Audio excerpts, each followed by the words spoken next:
Okay. Boa noite a todos, mais uma vez. Queria expressar a minha alegria de estar aqui com todos vocês e dizer que é uma oportunidade ímpar de rever os amigos. Às vezes a gente não tem oportunidades como essa. Eu estou vendo aqui alguns que, apesar de morar na mesma cidade, há algum tempo a gente não se via. E que oportunidade boa, que coisa boa nos reunimos aqui. Eu dou graças a Deus por isso e faço como nos ensina o Evangelho. A paz de Cristo esteja sobre cada um de nós e sobre essa casa que nos abriga. Amém. Naturalmente eu não tenho nenhuma formação, e eu queria, como disse o Paulinho, ele falou a palavra certa, eu queria compartilhar algumas coisas pessoais minhas, baseado na palavra de Deus, na minha experiência de vida e naquilo que eu tenho aprendido ao longo da jornada. E todo mundo sabe que no meu trabalho, ao longo dos anos, eu tenho vivido especificamente dentro da área de saúde, dentro de hospital. E vivendo saúde, vivendo hospital, eu tive a oportunidade de ter um grande aprendizado. E depois trazendo esse aprendizado para entender ou entendê-lo melhor, à luz da palavra, começou a fazer muito sentido na minha vida. Ao longo desses anos que eu tenho participado e levado à frente esse trabalho, eu vi muita coisa acontecer. Eu não tenho dúvida dos milagres. O lugar onde eu estive e sempre trabalhei, ali eu tive a oportunidade de ver muitos milagres. Eu sou testemunha disso.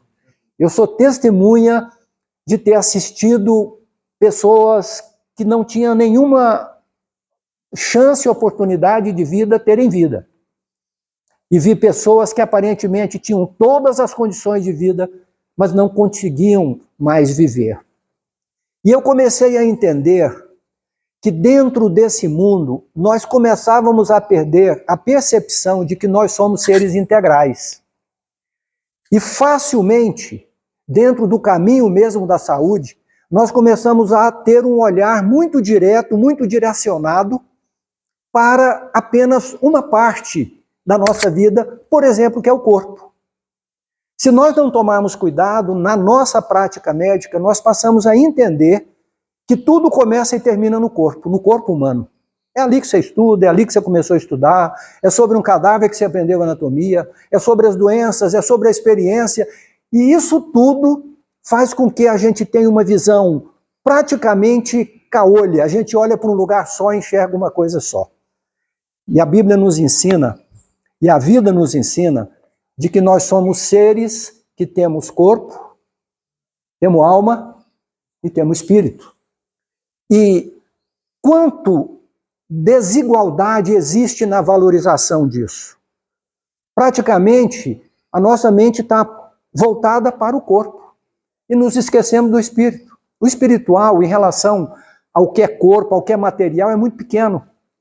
Nós elegemos valores que nós praticamente fazemos tudo na nossa vida por causa daquilo que nós elegemos como valores, como prioridades. E esses valores e essas prioridades quase sempre estão relacionados ou com o material ou com o nosso dia a dia. Isso não está errado. É certo que a gente faça isso. Mas essa proporção, ou essa desproporção, ela é muito grande. E foi exatamente vendo isso que eu, já agora na maturidade, eu comecei a entender e perceber que nós somos seres espirituais e que Deus prioriza o espiritual, embora nós humanamente queiramos sempre trabalhar do ponto de vista do material. É como se nós tivéssemos decidido que o espiritual fica para lá. Nossa tendência é muito pequena. Eu estava falando aqui um pouco agora sobre a questão do homem que tem deixado cada dia o seu papel de homem e tem recolhido um pouco na sua atividade, na sua responsabilidade. Ele terceiriza, por exemplo, o espiritual. Poucos homens ensinam para os seus filhos os valores espirituais. Praticamente, a condução espiritual da família passou para a mulher. E a leitura que o filho faz é de que a espiritualidade é coisa de mulher, porque eu não vi isso no meu pai. Ele não orava comigo, ele não lia a Bíblia comigo, ele não me ensinava valores bíblicos, e parece até que ele não valorizava muito aquilo. Aquilo era minha mãe que me levava, ela que me... E esse vazio reforça um pouco isso que nós estamos falando, na perspectiva de se perder essa visão do que era realmente espiritual. Eu queria contar aqui uma historiazinha que eu li e que me impactou muito, que ocorreu em São Paulo, no Hospital das Clínicas da Universidade de São Paulo, da USP. Um professor famosíssimo que trabalhava naquela universidade, chamado Salomão Chaib. Ele nasceu no norte do Brasil, mas ele foi estudar e ficou lá em São Paulo. Ele é até tio-avô de um apresentador da Globo que trabalha aí. Esse era um homem famosíssimo lá em São Paulo, professor, e um dia ele recebeu um chamado para atender uma paciente, uma menina jovem, e isso está registrado hoje, alguns de vocês já ouviram, que tinha tomado soda cáustica. E quando ela tomou soda cáustica, vocês sabem que a soda acaba com o esôfago. E fecha 100% o esôfago. Não tem mais como deglutir, como descer nada para o estômago, porque o esôfago está fechado. E ele então preparou uma equipe e começou a trabalhar com essa menina. E ele fez um estudo e começou a entender que a primeira coisa que ela precisava fazer era tirar um pedaço do intestino e refazer o esôfago com o intestino. E ele fez isso numa primeira cirurgia. A segunda cirurgia foi feita porque a primeira complicou, não estava funcionando. Durante toda a evolução daquela doença, foram 6 intervenções cirúrgicas que ele teve que fazer até conseguir que estivesse plenamente funcionando um novo esôfago, agora com um pedaço do intestino. E ele coloca em números tudo que foi usado naquele ato. Ele coloca, além das 6 cirurgias, ele disse, olha, nós trocamos 3 vezes o volume de sangue que aquela menina tinha com transfusão sanguínea. Ela teve pneumonia, um dia ela arrancou a sonda, eu tive que recolocar, e ele descreve tudo aquilo, mas o sucesso aconteceu. A menina recuperou, chegou o dia da alta, e ele então foi no consultório e deu alta para aquela menina e disse, você vai voltar daqui 3 meses para eu acompanhá-la novamente. E ele resolveu que ele iria apresentar o resultado do seu trabalho no próximo Congresso de Medicina. E ele preparou, então, todo o material que ele queria apresentar como sendo uma das maiores histórias de sucesso que ele conseguiu na sua vida profissional. Quando ele estava se preparando para ir para um congresso internacional na Europa, ele recebeu um chamado, dizendo, olha, tem uma paciente sua no pronto-socorro e você está sendo chamado urgentemente lá. E ele correu, foi ver o que era o paciente, quando ele tirou o lençol que estava cobrindo o rosto, era aquela menina chamada Doralice, que agora tinha tomado formicida, depois de ter tomado aquilo e passado por todo aquele tempo. E ele descreve aquilo num dos escritos muito bonitos que estão na internet, que você pode ler, que ele chama de Confissões de um Médico. E olha o que acontece. Ele chega na proximidade daquele leito, olha para aquela menina, e o sentimento que ele teve foi esse aqui, que eu gostaria de compartilhar, e depois vocês podem participar, inclusive baixando essa informação do Dr. Salomão Chaib. A palavra dele foi o seguinte, perdão, Doralice. Na verdade, eu estava cego, preocupado com os males do corpo, esqueci o seu espírito que estava ainda mais doente. Como pude descuidar-me das feridas da sua alma? Se naquele dia, quando você se obstinava contra seus pais, trairia seus sofrimentos? Aí ele termina dizendo assim, é o eterno engano dos cirurgiões, que palpam os tumores e não se lembra de que há um coração oculto, vibrando em ânsia, sonhos e sofrimento. O que ele pôde dizer foi: perdão, Doralice, eu não tenho outra coisa a fazer com você. De alguma forma, essa ideia, ela não está só na área da saúde, não. De um modo geral, ela alcança a todos nós. Nós valorizamos algumas coisas mais do que outras.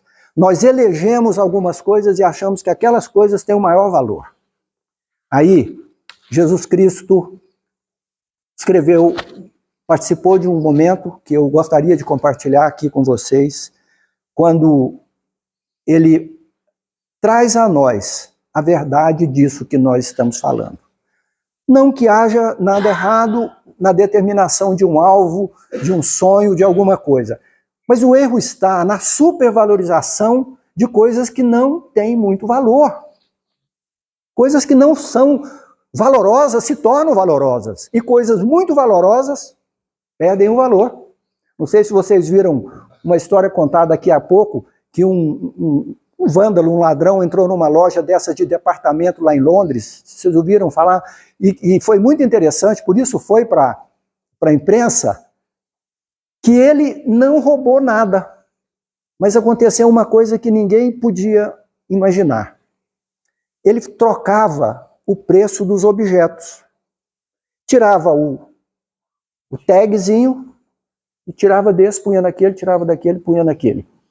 E quando a loja abriu de manhã, que foi passando no caixa, logo chamou a atenção do operador de caixa. Alguma coisa está errada. Esse paletó aqui que vale tanto está colocando centavos. E de repente passava lá uma coisinha que não tinha valor nenhum, com valor lá em cima. E aquilo foi trazido para análise, e eu achei muito interessante, porque o observador que estava falando desse assunto da igreja estava dizendo que Deus faz conosco, através do Espírito Santo, exatamente isso. Ele faz a gente começar a enxergar aquilo que tinha um valor enorme. Agora, em determinada circunstância, o valor é desse tamanhozinho. E algumas coisas que a gente talvez não valorizava, essas coisas passam a ter um valor muito grande e uma importância muito grande na nossa vida. Eu queria pedir a ajuda de vocês para que nós lêssemos juntos, no Evangelho de Marcos, uma passagem que eu gostaria muito de encerrar falando sobre ela, porque eu achei muito inspiradora, e sempre que eu leio, já li algumas vezes essa passagem, eu queria hoje ler essa passagem e discutir com cada um de vocês o que nós enxergamos nessa passagem bíblica. Quem tiver Bíblia ou tiver celular e que quiser acompanhar, quem aí que tem um celular pronto que podia nos ajudar a ler? Evangelho de Marcos, capítulo 2, começando no versículo 1. É muito conhecida essa história, mas eu queria comentar um pouquinho para complementar aquilo que eu comecei a dizer aqui, que é alguma coisa que faz sentido para mim, pessoalmente, e eu sei que muitos dos que estão aqui também. Quem pode ler isso aí? Você pode ler? Lê aí, Gil. Verso 1. E alguns dias depois entrou outra vez em Cafarnaum e soube-se que estava em casa. E logo se ajuntaram tantos que nem ainda nos lugares juntos à porta eles cabiam. E anunciava-lhes a palavra. E vieram ter com ele conduzindo um paralítico trazido por 4 homens. E não podendo aproximar-se dele, por causa da multidão, descobriram o telhado onde estava e, fazendo um buraco, baixaram o leito em que jazia o paralítico. Até o verso 5, é isso? Mais. E Jesus, vendo-lhes a fé, disse ao paralítico: Filho, perdoados estão os teus pecados. E estavam ali assentados alguns dos escribas que arrazoavam no seu coração, dizendo: Por que diz esse assim blasfêmias? Quem pode perdoar pecados, senão Deus? E Jesus, conhecendo logo em seu espírito que assim arrazoavam entre si, lhes disse: Por que arrazoais sobre estas coisas em vosso coração? Qual é mais fácil Dizer ao paralítico, estão perdoados os teus pecados? Ou dizer-lhe, levanta-te, toma o teu leito e anda? Ora, para que saibais que o Filho do Homem tem na terra poder para perdoar pecados, disse ao paralítico, a ti te digo, levanta-te e toma o teu leito e vai para a tua casa. E levantando-se e tomando logo o leito, saiu em presença de todos, de sorte que todos se admiraram e glorificaram a Deus, dizendo, nunca vimos tal coisa. Eu queria pedir a ajuda de todos vocês para que nós entendêssemos um pouquinho dessa leitura que foi feita. Eu tenho para mim que isso aqui não é apenas um simples relato do fato de uma cura de Jesus. Até porque Jesus curou muitos. E é possível que nem todas as curas de Jesus estejam registradas aqui na Bíblia. Nós imaginamos que muitas outras curas não foram registradas. E essa não é mais uma daquelas inúmeras curas que Jesus deve ter realizado. Aqui o cenário é um pouco diferente. E ele tem um pouco a ver com o que nós estamos falando nesse momento. E olha só, o quadro é exatamente esse. Jesus estava em Cafarnaum, e ele vai para uma casa, e ele é cercado de uma multidão, de maneira que ninguém podia chegar até Jesus.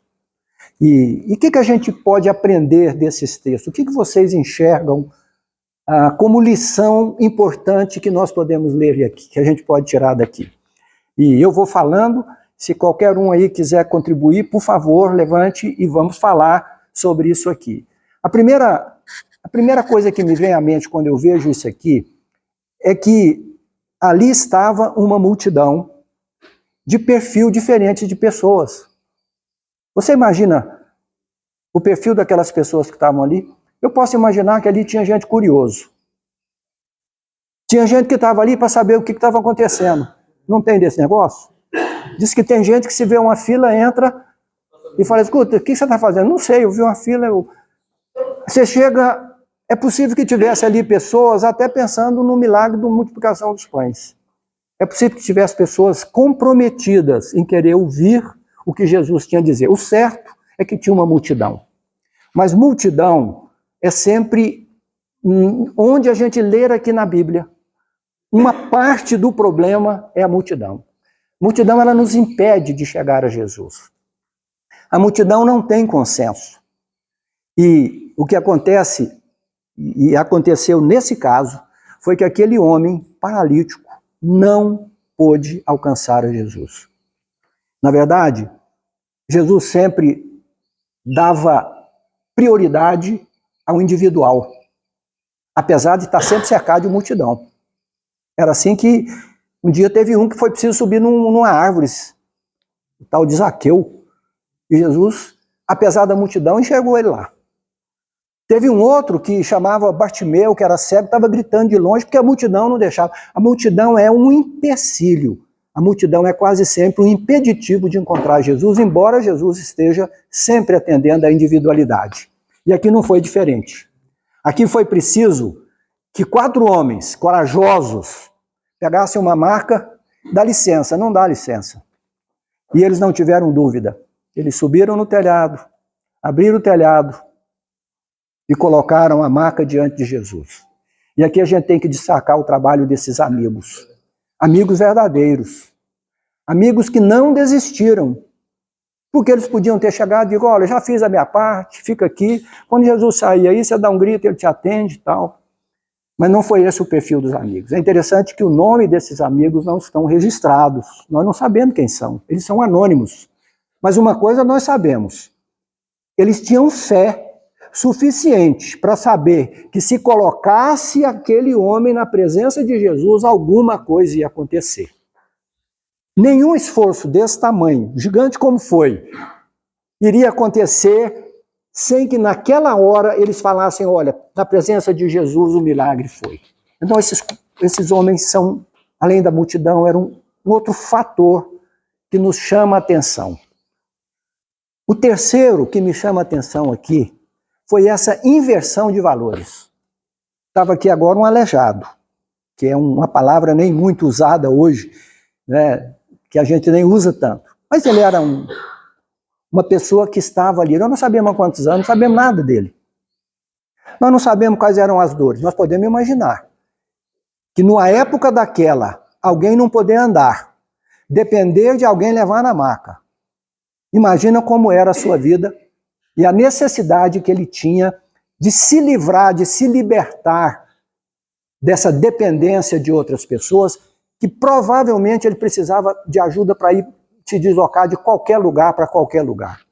E agora ele vai ouvir de Jesus uma declaração que é assim: os seus pecados estão perdoados. Isso aí é pesado. Primeiro porque isso pode imaginar uma decepção. O que acontece é que ele falou, gente, nós fizemos um esforço desse para trazer esse homem aqui. E Jesus vai falar agora de coisa espiritual. O óbvio, o gritante, o que salta aos olhos é que esse homem precisa ser libertado. Esse homem tem que sair daqui. Ué, não dá para a gente fazer um esforço. Olha como é que ele vive, olha a dependência dele, olha a família dele. Olha como é que esse cara... E Jesus disse assim, estão perdoados os teus pecados. E aqui, o que Jesus está fazendo é reforçando aquilo que eu falei aqui no começo, que é a nossa perda do espiritual em relação ao material. O que Jesus está fazendo aqui é confirmando uma tabela, uma lista de prioridades que nós não temos. É claro que Jesus sabia da necessidade daquele homem. É claro que Jesus sabia das dores, dos sofrimentos, da alma daquele homem. Mas Jesus, apesar daquela eloquência dos fatos, ele estava dizendo, os teus pecados estão perdoados. Sabe por quê? Porque isso tem valor. Esse corpo limitado, quebrado, isso é tão relativo. Isso é pó. E vai voltar ao pó. Mais tempo, menos tempo. Mas tem uma coisa que Jesus quis deixar claríssimo naquele momento. O que nós precisamos é do perdão. E é por isso que Jesus diz assim, estão perdoados os teus pecados. E o texto diz, como nós lemos, começa uma polêmica, e aquela polêmica que estava ali era justamente de alguns desses da multidão. Levanta a mão e fala, uai, perdoar pecado? Não, ele não é. Naquele momento eles estavam querendo negar a divindade de Jesus, dizendo, só quem pode perdoar pecado é Deus. Ora, deixa uma interrogação, será que ele é Deus? A grande tentativa que sempre houve foi tirar a divindade de Jesus Cristo. E ainda hoje. É ainda hoje aí que alguém fala, não, foi filósofo, foi não sei o quê, foi um grande mestre. A Bíblia diz, ele é Deus. Ele é Deus encarnado. E foi ele que disse, quem vê a mim, vê o Pai. Quando os discípulos pediram que ele mostrasse o Pai. Essa prioridade, Jesus fez questão absoluta de deixar isso muito claro. O que tem valor na nossa vida são os valores espirituais, que nós esquecemos, que às vezes nós desvalorizamos e que nós só estamos de olho no milagre. E nós precisamos de milagre. E eu comecei dizendo aqui que eu sou testemunha de grandes milagres, mas o milagre não salva. O milagre não muda a vida. O que muda a vida é o perdão que só Deus pode dar. E é exatamente disso o que nós mais precisamos. Nós precisamos de milagres. Nós até podemos buscar milagres. Nós não podemos inverter essa ordem. A ordem primeira, principal, maior, maiúscula, a mais importante de todas, Jesus Cristo fez questão de mostrar ali, no meio de uma multidão, para alguém que estava necessitado. Ele disse assim, os teus pecados estão perdoados. E claro que em seguida ele curou, porque Jesus sempre realiza os milagres. E ele disse, olha, levanta aí, mas isso como um fato secundário. Pega a sua maca, vai para sua casa, vai para sua família, vai se alegrar com eles. O milagre aconteceu, mas a cura que ele precisava era a cura da alma. E foi aquilo que Jesus disse para ele, estão perdoados os teus pecados. E eu queria ao compartilhar isso aqui, dizer que a primeira coisa que se aplica a isso é a minha própria vida. Eu, ao longo da história, eu tenho me apanhado comumente, desviando desse objetivo que Jesus, nesse texto, ensinou de uma forma pedagógica e profunda. Nós precisamos do perdão. Só Deus pode perdoar. O perdão que nós alcançamos foi através da cruz, onde o Senhor Jesus morreu e quando ele expirou, ele nos deu o perdão dos nossos pecados. Nós somos pecadores, nós vamos repetir o fato. Amanhã ou depois, de novo, nós estamos perdendo. Mas nós temos o perdão principal, que é aquele perdão que salva, o perdão salvador que Jesus deu a ele. Vai, você está perdoado. Como ele fez com aquela mulher, vai, a tua fé te salvou. E é isso que eu queria deixar aqui compartilhando com cada um dos meus irmãos, dos meus amigos. E eu queria orar com cada um, oramos juntos, todos, pedindo que Deus transforme em nós essa perspectiva do espiritual, do real, daquilo que o Senhor Jesus ensinou, o perdão que ele deu através da morte na cruz. É bem possível que muitos aqui estejam precisando de um milagre. A gente não sabe qual. Situações difíceis, mas os milagres ocorrem. É possível que muita gente esteja ainda, alguns da multidão, buscando a distância e não tenham ainda se aproximado o suficiente para chegar aos pés de Jesus, talvez levado por amigos, como aqui, uma casa de amigos. Mas o mais importante é chegar na presença, aos pés de Jesus, como aquele fez. E eu queria então orar para que nós pudéssemos usufruir desse perdão, que já foi conquistado na cruz. Ele já foi. Nós já temos isso. Nós precisamos nos apropriar dele. Não é que nós vamos ser, nós podemos ser. Nós ainda vamos continuar vivendo essa vida de dificuldades, de problema, precisando de milagres. Mas o mais importante é que isso já ocorreu, e ocorreu na cruz, através do sacrifício de Jesus. E eu queria lembrar que a Bíblia nos garante que Jesus Cristo está aqui. Amém. Ele está aqui. E nós podemos orar sabendo da presença dele. E eu queria que nós orássemos pedindo que esse mesmo Jesus, o mesmo de ontem, de hoje e eternamente, esse mesmo Jesus, pudesse encontrar a cada um de nós aqui e poder dizer para mim, para você, para todos nós, o que ele disse para aquele que precisava de um milagre, como nós precisamos de alguns milagres, mas que ele pudesse, antes do milagre que nós estamos buscando, a gente pudesse ouvir dele o mesmo que ele disse ao paralítico. Pudéssemos ouvir dele: estão perdoados os teus pecados. Nós precisamos dessa palavra de Deus que foi dada por Jesus na vida de cada um de nós. Que ele possa se aproximar de cada um. E esse Jesus de ontem, de hoje e de sempre, aqui presente, possa estender a sua mão sobre cada um e dizer assim: os seus pecados estão perdoados. E você se apropriar desse perdão.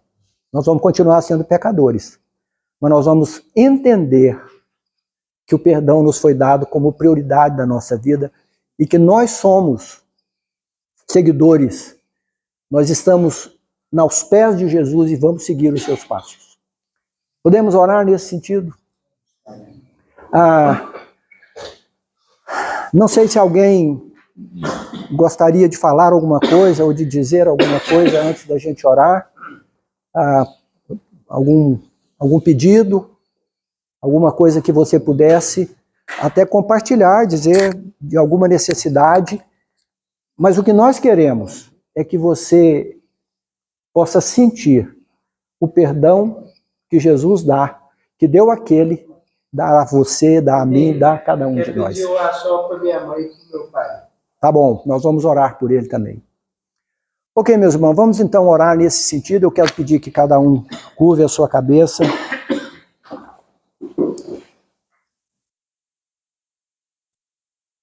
Eu queria que você, pessoalmente, fizesse uma oração.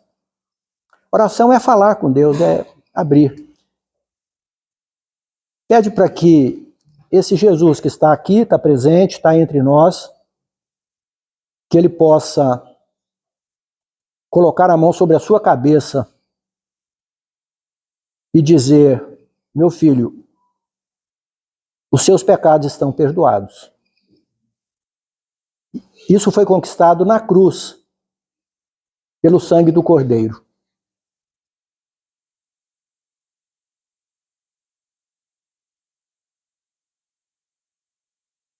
Senhor nosso Deus, Senhor Jesus, em cuja presença nós estamos, nós queremos, Senhor, pedir que essa presença do Senhor que está aqui entre nós possa ir ao encontro da individualidade de cada um dos meus irmãos que estão aqui e que eles possam receber do Senhor o perdão dos seus pecados. Eu peço a Deus que o Senhor traga à mente de cada um de nós a necessidade do perdão, o reconhecimento que somos pecadores e, ao mesmo tempo, Senhor, o arrependimento. E pedindo, ó Deus, tem misericórdia, eu aceito o perdão do Senhor. Eu te peço também, Senhor, que depois disso, que é o mais importante, o Senhor possa atuar na vida dos meus irmãos, para que milagres aconteçam na vida material, na vida espiritual, na vida emocional, nos negócios, nas necessidades, nas dores da alma. Que o Senhor possa, Senhor, também fazer como o Senhor fez com aquele paralítico, que deu alegria a ele, o Senhor dar alegria de que o milagre ocorre, que o milagre acontece. Porque o Senhor é o Deus doador de todas as coisas boas que nós temos. Senhor, eu quero te pedir, se algum dos irmãos que estão aqui ainda não tem um compromisso direto com o Senhor, nesse momento, pela graça, pela misericórdia do Senhor, ele seja alcançado. E que haja mudança de vida, que haja tomada de decisão, que haja alegria, Senhor, de dizer: Senhor, eu quero estar aos teus pés, sempre recebendo o teu perdão. Eu te peço, ó Deus, que o Senhor abençoe a casa de cada um dos meus irmãos, as suas famílias, os seus negócios, os seus sonhos, os seus trabalhos. Obrigado, Senhor, pela tua graça e obrigado pela tua misericórdia. Nós queremos, Senhor, pedir pela mãe desse nosso irmão, que a tua boa mão esteja sobre ela, tratando as suas necessidades. E queremos pedir, Senhor, que o Senhor abençoe essa casa, que aqui seja sempre uma casa farta da presença do Senhor, da alegria do Senhor. Muito obrigado, Senhor, por esse tempo. Nós louvamos e glorificamos o nome do Senhor. Amém. Meus irmãos, obrigado pelo tempo de participar cada um de vocês nessa hora muito agradável. Muito obrigado. Valeu.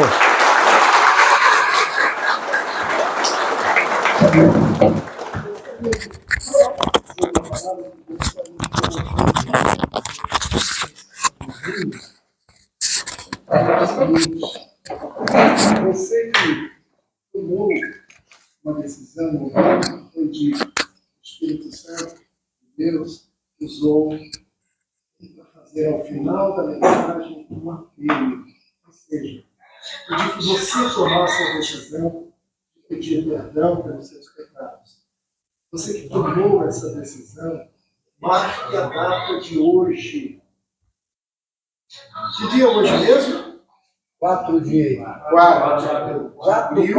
2024. No dia 19 de setembro de 1972, eu tomei essa decisão.